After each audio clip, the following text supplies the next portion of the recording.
I decided to make this album because first and foremost, I really wanted to honour my mother who passed away some years back.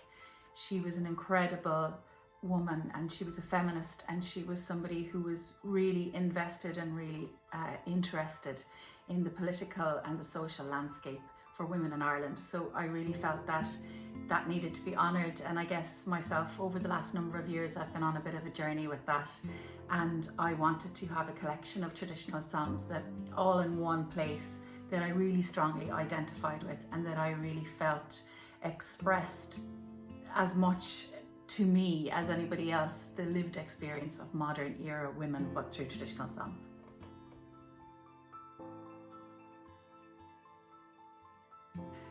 My mother was really funny. She was really bold. She had a kind of a naughty streak in her that just still makes me smile when I think about it, actually. She was really strong, but she was really vulnerable as well, and I guess that mix of strength and vulnerability meant that she was a person who was really understanding. And I guess if I had to think of one word, apart from loving and gorgeous and great and all of that, it would be non-judgmental. She was really liberal and she was really open-minded, and she was really, I guess I always felt that she was before her time, really, that when I think of a lot of the lessons that she taught me and a lot of the conversations that we had, particularly around women and feminism in Ireland and politics and those kind of things, we share that interest. She taught me an awful lot about that, and she walked the walk, I think, really, as well as kind of talk the talk. So I got a bursary from the Arts Council of Ireland a number of years back to research. Initially it was conversational songs, so where there was dialogue in the songs around my mother's life. So I really wanted to have it as a really interactive album.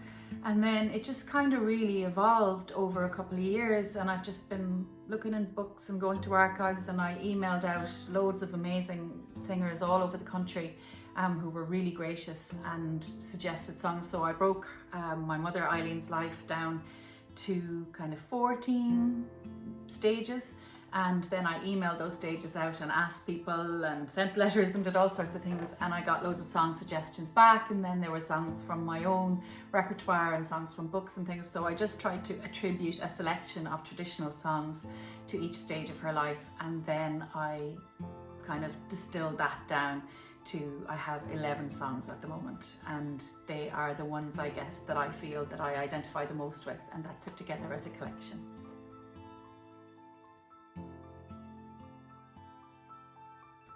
So the album is being produced by John Reynolds, who I've worked with loads and loads and loads before, and I'm glad to be back over in London again, tackling this new collection. We had Chris Pemberton on keys and synths and all manner of strange, exquisite and wonderful sounds. He's an amazing player and he's got an incredible palette of sounds. And then also with Graham Kearns, who I worked with on my last album, who's an incredible guitar player. And so it's electric guitars, and we've created between the four of us, I think, a real unique sonic landscape where everything is supportive of the narrative and the stories and the vocals.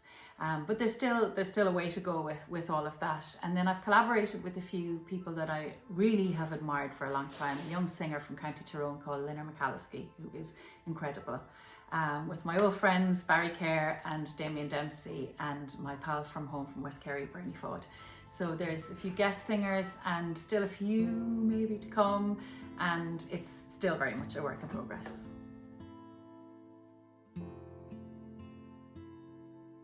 I guess COVID has affected the making of the album, in the sense that initially I had ideas and plans and they just are unfeasible. But like that and everything else, everybody adapts, and I think it was quite a dark time for me creatively at the beginning of it, but I really feel like I've risen from the flames now, and I'm in a really good place with it, and I've had a really long time to engage with the material and to think about my plan and what do I want to say and how do I want to say it and what do I want to do. So in a way, maybe creatively, it's been a bit of an opportunity to just really knuckle down and get to work.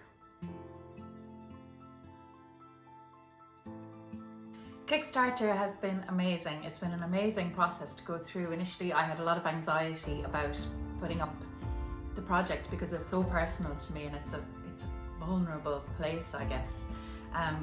But there was such an amazing response just from the community around me and from people that knew my mother, and just in general, really, it was just a really nice kind of affirmative, validating thing to do.